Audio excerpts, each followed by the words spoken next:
Hi, everybody. My name is Dave Long, and welcome to the last of our presentations for spring 2022 on growing vegetables and foodstuffs in the Tahoe Truckee area and surrounding areas.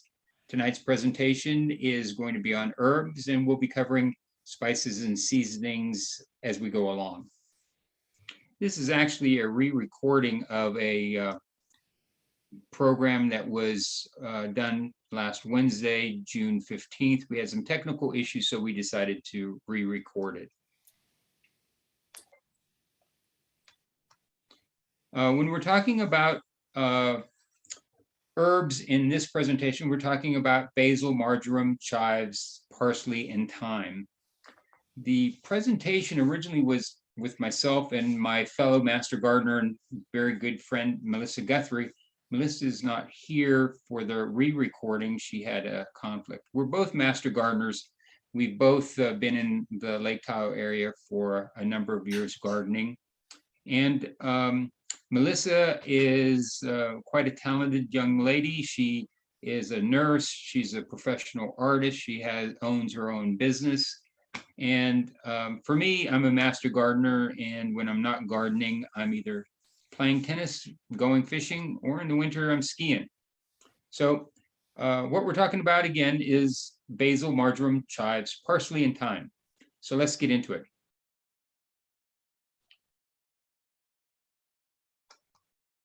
Okay. Since this is a re-recording, there really is no comments, but those of you that use the chat function last time when it was live, we will be answering some of those questions again tonight. The participants were muted, and the Master Gardeners does not endorse any product that may be mentioned in passing. Our Zoom classes have been on Wednesday from 6 to 7:30. The garden talks at the Truckee Demonstration Gardens follows on the following Saturday. You can register at Slow Foods Lake Tahoe events, and there are other events, other gardening classes, work days at their garden. And our herb talk at the garden was held on June 18th. Okay, I hope I get this going now. The Master Gardeners participate with the UC Davis Tahoe Environmental Research Center and Slow Foods Lake Tahoe in presenting these workshops. The participants, these organizations work very informally to come together and help each other out to put on these presentations. The three organizations do manage or operate demonstration gardens throughout the Tahoe Truckee area. The Truckee Demonstration Garden at the Regional Park in Truckee, the North Lake Tahoe Demonstration Garden located at the Sierra Nevada College, Tahoe City Demonstration Garden, which is at the Tahoe Environmental Research Center's field station, the old hatchery in Tahoe City, and the vegetable garden at the Talaca Estates in South Lake Tahoe, behind the Pope Estate or Pope House. Okay, Master Gardeners, Turk, and Slow Foods, we provide science-based information on growing crops at high elevation. Those that participate receive support on planting and maintaining crops. We send notes and tips periodically to encourage you to continue growing. If you have questions, you will have our contact information, and we will get back to you. And then at the end of the season, you may be asked to provide information on how well the plants and seeds did, so that we can generate a list eventually that will only recommend those that do best in growing here in Tahoe. As always on these presentations, we like to talk about being watershed-friendly gardeners. And so everybody should be aware that the actions that you take as a gardener can affect our watershed, our streams, our lakes, our rivers. And that's from either runoff erosion, chemicals, nutrients, pesticides, fertilizers that leave your property either down gradient movement on the surface, or if you overwater, pushing it down into below the root system and eventually into the groundwater. So you want to locate your garden as much as possible away from streams, percolation basins, and the lake. Garden away from steep slopes where runoff cannot be controlled. Do not water excessively that pushes nutrients and materials below the root zone. And just be cognizant that whatever your fertilizers do to your garden can also have an effect on water, plants, algae in the lakes and streams. When you apply your amendments and fertilizers, you want to make sure that you do it in a manner that there's no runoff or movement off-site of your garden. And frequent applications of a low ratio fertilizer a lot of times is better for your plants and better for the environment, and you actually use less total nutrient numbers. You can use a 5-5-5. You add more material to get the same amount of nitrogen, phosphorus, and potassium, but at a lower application rate. If you use a higher concentration rate, then you have to be even more cognizant that the materials that you add actually get to the plant and do not move off-site before the plant uses them. And then, of course, if it looks like rain, or in Tahoe and Truckee, if it looks like snow, sleet, or hail, hold off applying your fertilizers. So we're talking about herbs, and what are herbs, and what are spices, and what are seasonings. So herbs really, by definition, are the leaves of that are dried or chopped from plants that typically do not have a woody stem, at least for the first year. Plants like oregano and thyme that live more than 1 year, this first year wood gets very woody, but the new growth is not woody. So we're not talking about trees here, we're talking about very tender plants where the leaves are used as the herbs. Spices, on the other hand, are products derived from flowers, bark, roots, seeds that are often crushed or ground. And you can think of cinnamon or pepper seeds or cumin as an example of that. And then when you're talking about seasonings, what you're doing is adding herbs and spices along with salts or acids like vinegar or citrus, and that makes a seasoning. The problem with this system is the sugar here. The sugar, where does that fit into this? It's not a salt, it's not an acid, it's a sweetener. It's used in seasonings, but in technical terms, sugar is not considered a seasoning.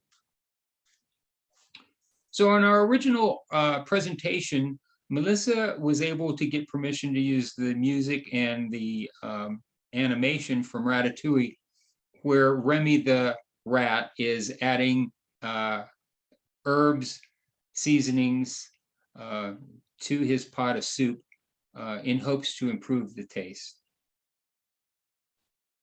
So the first one we're talking about here is going to be chives. Chives grows very well here in Tahoe. It's a short-lived perennial, but it has roots that divide and divide and divide. It's in the onion family, so it's like a green onion, but it keeps growing and growing and growing. It can take over an area in a couple years. So every couple years, you should go ahead and divide the bunch of chives and give them to your neighbors, or make sure you use them in just about everything. They're very drought tolerant. In fact, they do not like to get their roots soggy, very wet. They're perennial in zones 3 to 9. They like cool weather. Oftentimes, chives will be the first thing up in your garden. For sure, it'll be the first thing that you see flowering. You can use them in edible landscape.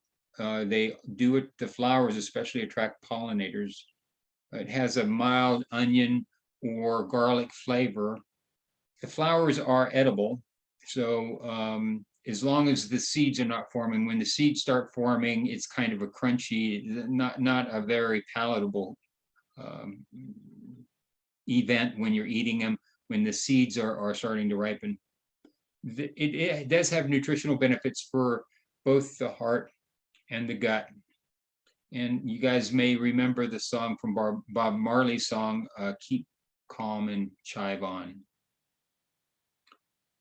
In some cultures, chives represent protection from spirits, and the added benefit is having a long life. Ulysses Grant was reportedly to have said during the Civil War, "I will not move my troops until the chives arrive." Now, in all probability, that meant that he was waiting for the chives to come up out of the garden in the early spring, which meant that the soil was ready to be walked on. Horses could walk, you could march without getting stuck in the mud, snow. Or he could have been thinking about having chives delivered for his dinner. The Romans called them cuttable leeks, and they were introduced to Great Britain and eventually globally. So what do chives want? If you're growing chives, you want to have full or partial sun. You don't want the roots to get soggy. They are drought resistant, so don't overwater them. If you underwater them, they'll start to wilt a little bit, but will pop right back when you do give them some water. They do like a soil pH that is, just in the wheelhouse here in Tahoe, 6 to 7. You can plant them next to asparagus because they have very similar soil and pH requirements.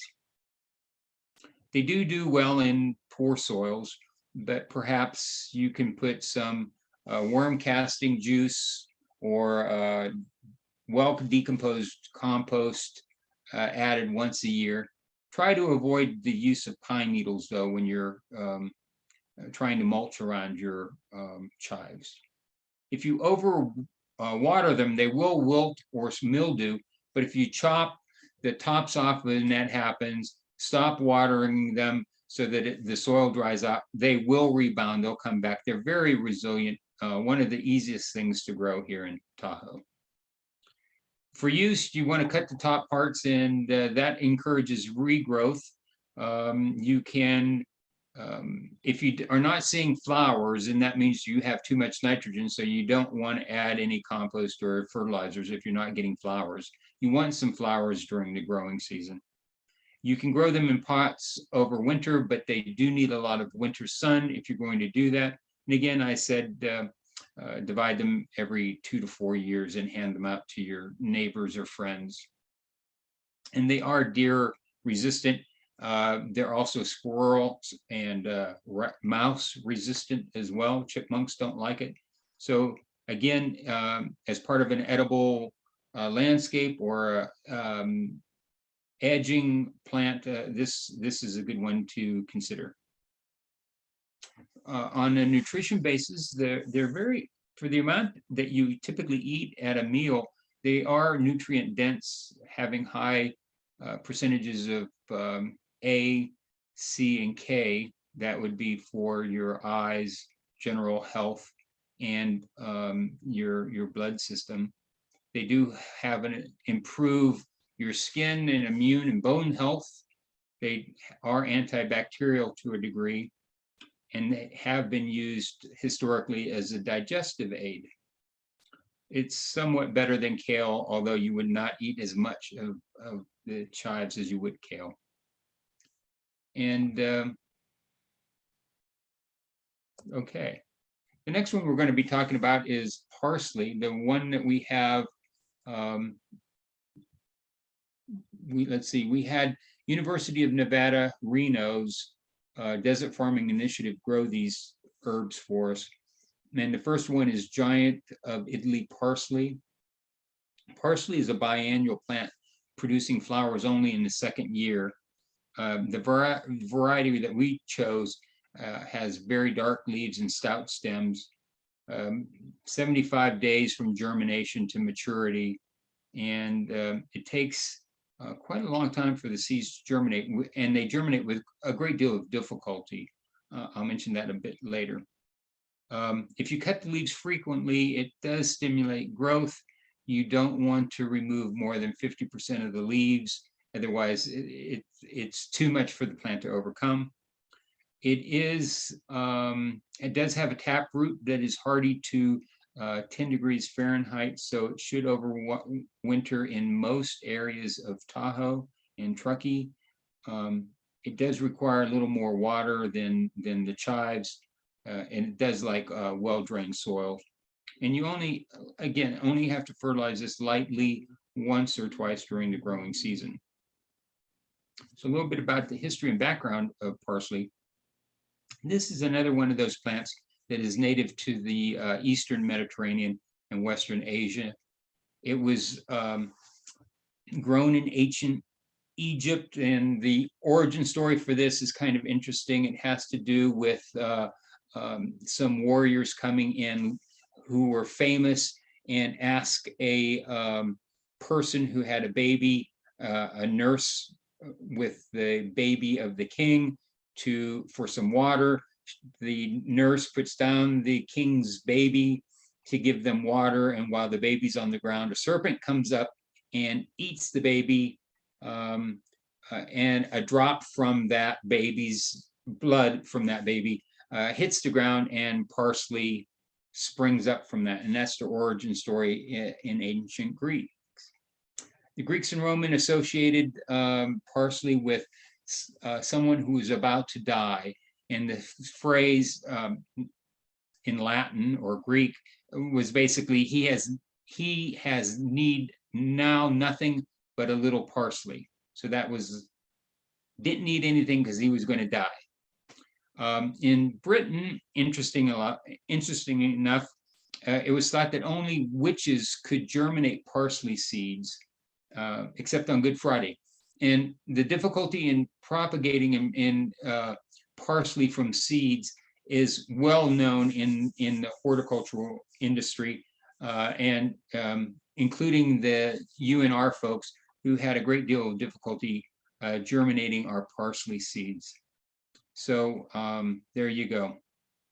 In florography, which is the meaning of flowers, parsley means having a useful knowledge. Florography came and went throughout the ages, with meanings changing over time. But when we're talking about florography here, typically that is Victorian England, Victorian America, Victorian Europe. From a nutritional standpoint, we're talking about 1 tablespoon of parsley here. So not a lot, but if you look at the vitamin C numbers, you get 8% of your daily recommended requirements out of 1 tablespoon of fresh parsley. If you look at vitamin A, it's 6%, and vitamin K, 75%. So very, very high values in A, C, and K. A is kind of a no-brainer because parsley is in the carrot family, so it does have a taproot. It does have the same properties with vitamin A as carrots would. And just as I mentioned, or should have mentioned, parsley can be incorporated into an edible landscape as well. It has very nice looking leaves. The chipmunks and squirrels do like it, so if you do have a varmint problem, you may not be able to have that as part of your edible landscape. Used along borders and edge rows. Parsley is also host to the black swallowtail butterfly caterpillars. So if you're into butterfly management, then parsley is a good thing to have. It's a main ingredient in tabbouleh, which is a Lebanese dish. And as I mentioned, it's in the carrot family. Its root is edible, and many European soups and stews call out for parsley root in their recipes. If you're going to store or harvest herbs, you need to know how to do that. So real quickly, you can harvest the individual leaves one at a time or many. Again, harvesting encourages new growth. We recommend don't remove more than 50%, 25% at one time. Cut leaves near the ground level. Don't cut the taproot or you'll kill the plant. It's best to harvest just before you use it, but if you need to, you can bundle a bunch of cut-ins and put it in a glass of water to extend the life for several days, similar to what you would do with flowers in a vase. And the picture there from Johnny Seeds shows a bundle that trimmed, ready to go into a glass jar of water and refrigerated. If you're going to dry parsley for long-term storage, you want to dry it off as best you can.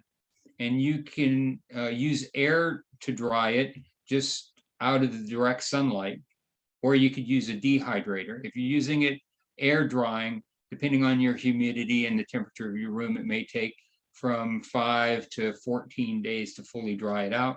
And then you want to, once it's all dried, then discard the stems and chop it up, and you can put it in an airtight container for use. You can also freeze fresh parsley, mixing it with fresh parsley, cut off the stems. You can chop it up coarsely and then mix it with water or a stock, put it in an ice cube tray, freeze it, and you have it ready to use when you thaw it out. It's good to add to soups or pasta for your cooking. If your parsley bolts, in other words, sends up a flower stalk the second year, or if it's tricked to think it's the second year because of weird weather come late summer, then save the seeds for next year and plant them. And if you're very successful planting them and they come up next year in abundance, then either you're going to be considered a witch or you've planted them on Good Friday. So let's see. The next one we're talking about is Za'atar sweet marjoram, or maybe oregano. The same genus and species in different seed catalogs are listed as a marjoram or an oregano. So the ones that we had and that we sent to UNR were listed as a marjoram. Marjoram and oreganos are very closely related members of the mint family. So whether or not it's a marjoram or an oregano, it doesn't matter. It is upright or semi-erect plant, grows to 24 inches in height, very easily grown in containers. Most people do grow it in containers. It's cold tolerant to 15 degrees. So right at the edge of Tahoe, if you mulch it and leave it outside, you can probably get away with overwintering it.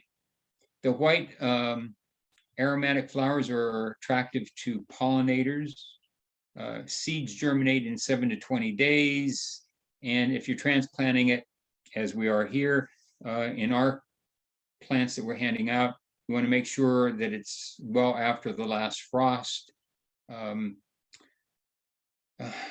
This last weekend has been cold, and we're hopeful that people who have ordered the plants and got the plants have not planted them and suffered loss because of the frost that we had the last few days.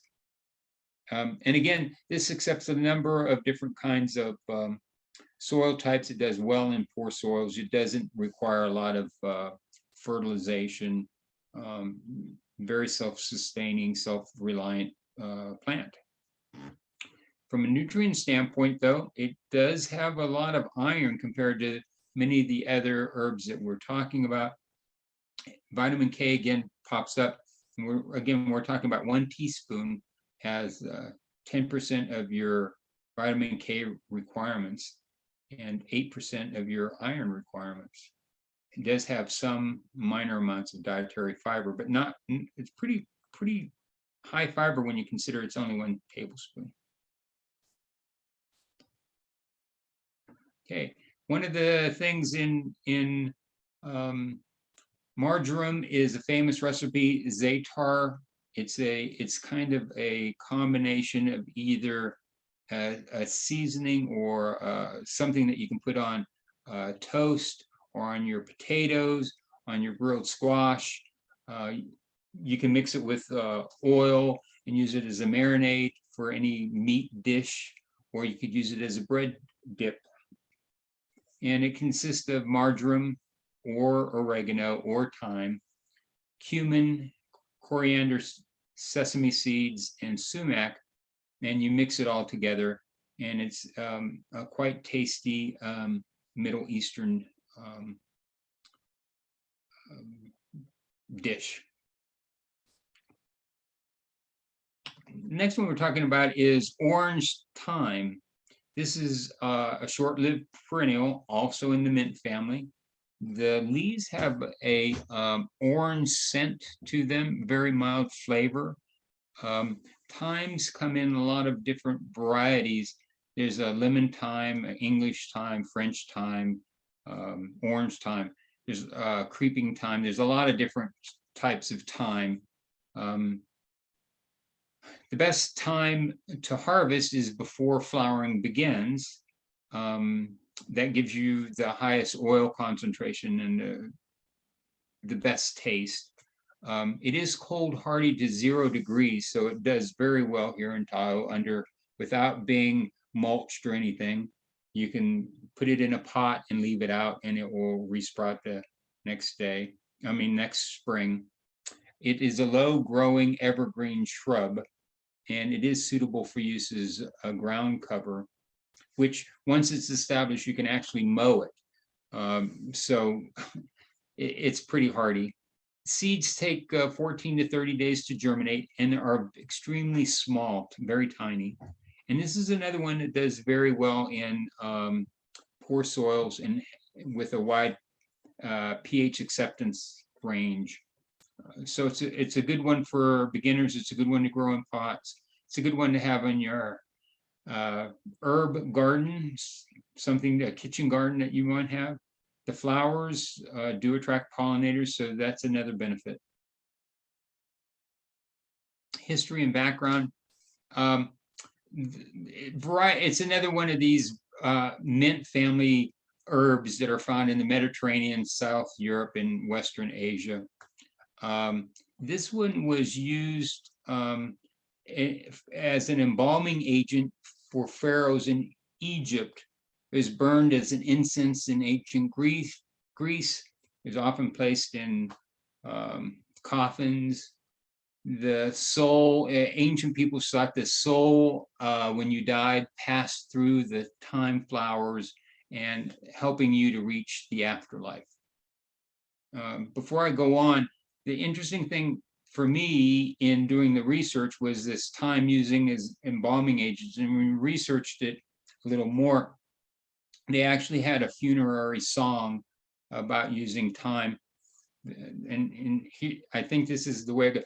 On the original recording that we're replacing this with, I actually tried to sing this, but then Melissa and some of the people listening said, Dave, please never sing these songs again. So I just have the lyrics on this version. And it's, as you can see, it's pretty simple. Thyme is on your inside. Yes, it is. Thyme is on your inside. Yes, it is. We all know that you are dead. There's nothing left in your head. We pulled your brains out through your nose, but hey, that's the way it goes. Thyme is on your side. Thyme is on your insides. Yes, it is. Yes, it is. And the tablet was with the hieroglyphics were found out in the desert outside of Thebes, covered by rolling stones. So let's go back. Anyway, in the Middle Ages, it was thought that thyme would grow wild only in places where fairies gather and dance on the night before the summer solstice. It's associated with courage and bravery and admiration. In the Middle Ages, it was carried by knights into battle, pinned to their scarves. And again, in Victorian times, fluorography, thyme was associated with having great activity, being very active and virile. On a nutritional basis, thyme does not necessarily do well when it's stacked up to the other. It has a little bit of vitamin C, but not much of anything else except great flavor, and has a variety of uses. But from nutritional standpoint, this is lacking compared to some of the other ones we've talked about. Some miscellaneous aspects. Thyme is used as companion plantings for the cabbage family. It actually deters the cabbage moth. Here's the cabbage moth down here. Right here's the cabbage moth. You've seen these white with yellow and black little butterflies laying eggs on all your cabbages and your Brussels sprouts and your broccoli and your kale. But if you plant thyme amongst them, then it's less likely to occur. The orange thyme flowers range from white to lavender, but mostly are pink. This is considered a variation of the French thyme because its leaves are more narrowed, it has a sweeter taste, and is somewhat less cold tolerant than English thyme. And then thyme oil was used in antiseptics, mouthwashes. It's used in preserving food. It's found in some, thyme oil is found in some cosmetics and toiletries. It does have antifungal properties. And if you burn thyme, like an incense type application, it does seem to repel insects. If you're storing thyme, it's best to harvest it before it flowers. A few days before you harvest, rinse the plant well with water to clean the leaves. Cut the stems that contain the leaves that you're going to use. When you cut them, the plant should be at least 5 inches tall. So don't go, don't cut it right to the roots. Leave about 5 inches of plant showing. Don't wash the leaves after you cut it because that removes the oils and reduces the flavor intensity. If you're using it fresh, you can wrap it lightly in plastic and refrigerate it for up to a week. Use it fresh. To dry the leaves, hang the stems and all in a warm, dry place for 7 to 10 days, or place on a clean tray and leave it dry for 7 to 10 days. Remove leaves and stem from the stem and then store in an airtight container for up to 2 years, and you can freeze it as well. The last one I think that we're talking about is basil. This is basil is the king of herbs. The one that we're offering or offered was the lettuce leaf basil. This is a very large leaf basil. It's one of the mammoth leaf basil group. It is considered an heirloom. We typically grow it as an annual, but in very warm areas like Southern California, they can grow it for more than 1 year. As I mentioned, it has an extremely large leaf. The plant is 12 to 18 inches tall when it's fully mature. Seeds germinate 1 to 2 weeks, but the soil temperature has to be warm. When you're planting the seeds, about 1/4 inch deep.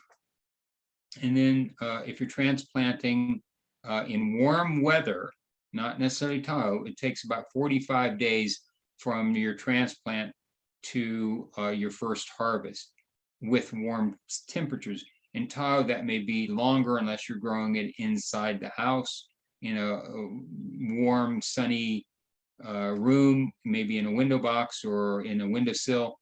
And then you can get pretty significant growth pretty easily.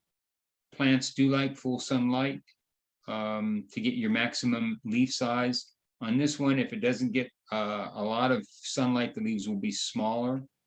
It is extremely sensitive to cold weather, so it doesn't even have to get down to freezing for the cold to affect the plant and have it wilt.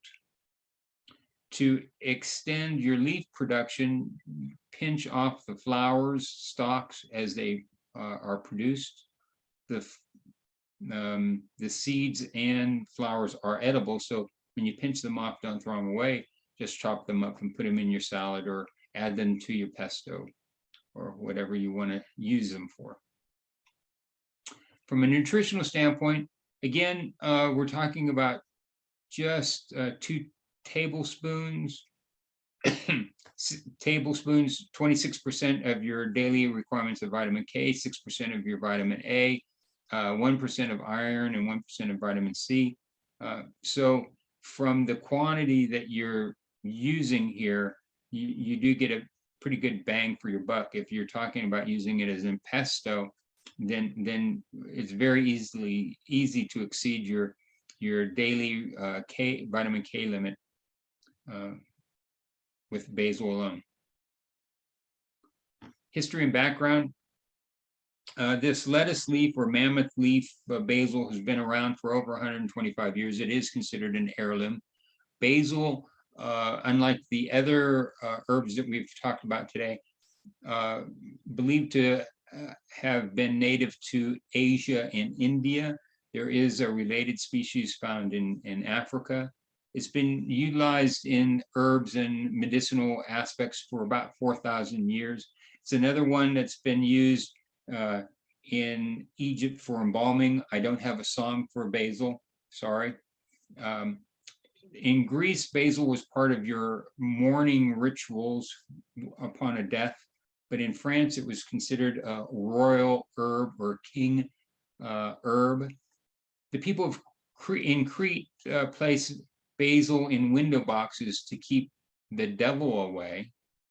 And really, it was not until the 16th century that the basil found their way to England.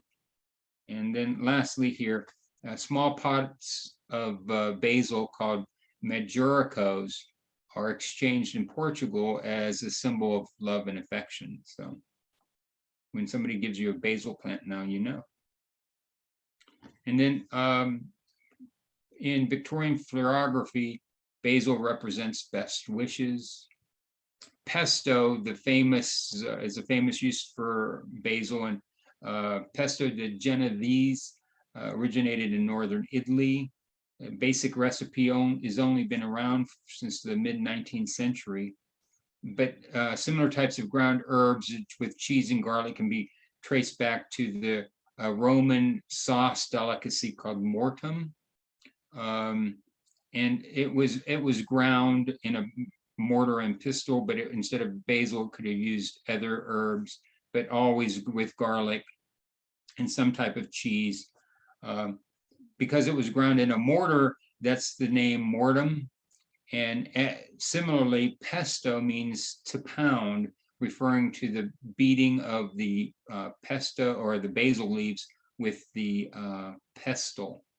So pesto, mortem, pestle, mortar, kind of interesting language association.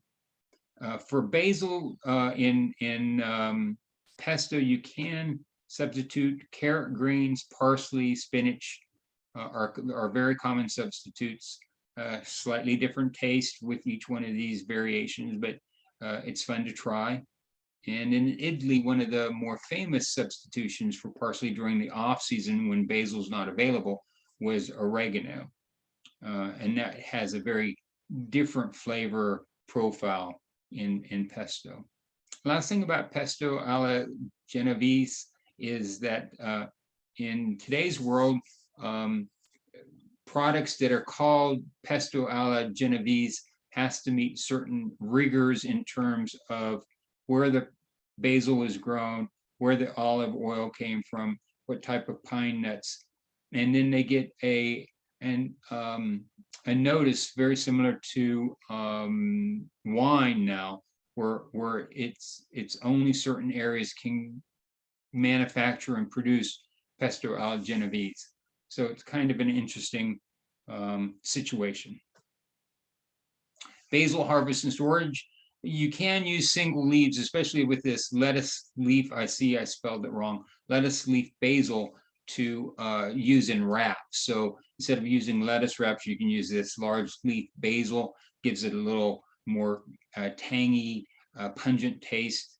But it's really easier to harvest a number of stems at one time. And again, with basil, as with these other herbs, you want to harvest no more than 25%, maybe 30% of the plant at any one time. So that will cause it to resprout, and you can get multiple cuttings off of one basil plant. If you're planning to use basil fresh, you can store it for a couple days by trimming the stems, and then trimming the stems and then tying them together and place them in some water, similar to the way you would do flowers in a vase, and put it in a refrigerator. Or you can wrap the stems in damp paper towels and place it in a paper bag, also in the refrigerator. If you want to store it further, you can blanch it, just put it in boiling salt water and then ice water just to blanch it, and then chop it up, add some olive oil, and you can freeze that in small containers with absolutely no change in taste. If you don't want to blanch it, you can add a little lemon juice to the chopped up or pureed leaves to retain the color and taste as well. So you can either blanch it or add an acid like citric acid to it to maintain the color and taste. To dry it, however, you want to remove the stem, just dry the leaves, put it on parchment paper, on a baking sheet, and dry it in your oven for 175 to 200 degrees for 60 to 90 minutes. You can also dry them in a dry, dark, warm area. That may take up to 2 weeks to get the equivalent dryness, or you can just use a dehydrator. Basil, I love basil. I make pesto whenever I have enough basil. So even though this is a re-recording, you did pick up your plants at these 3 locations: South Lake Tahoe, Truckee, and Tahoe City. And you can register for future presentation and events at slowfoodslaketahoe.org/events. My contact information is here, and Melissa's is tahoetatertalk@gmail.com. She's also the Tahoe potato lady and does talks on potatoes every year. A recording of this presentation is being made and will be posted on our YouTube channel, YouTube UCCE, Lake Tahoe Master Gardener. And you can get hold of us also, Tahoe Veg Talks, Gmail, Slow Foods, you got it all. So really that's it, guys. And the questions that I have, let's see, that's it. Oh, the questions that we have on this, the planting depth. So on all the herbs that you received will be in 4-inch pots or equivalent.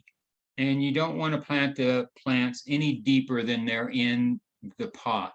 So even though you may want to dig a hole a little bit deeper, a little bit bigger, don't bury the plants any deeper than they're at the soil level in the pot. When you're talking about chives, you can divide them up. So one of the questions we had was, how do you divide these plants? How do you, once they get going? Because a number of them, the thyme, the marjoram, and the chives are perennial. So for chives, you just dig it out of the ground, pull it apart, stick part back in the ground, stick the other part in another pot, and send it off to your neighbors or friends. For the oregano and or marjoram and the thyme, you can take cuttings and root them in water, overwinter them in your house, and then replant them outside to increase the number. For the thyme especially, they will root from the stems that come in contact with the ground and kind of spread. So that's the questions that we received, and I think that answers all the questions that we had. So with that, I'll say goodbye for the season, and I'm sorry Melissa wasn't here to do a little bit more than I presented here. So thanks very much for attending, and we look forward to our future presentations, hopefully this fall. Thank you. Bye.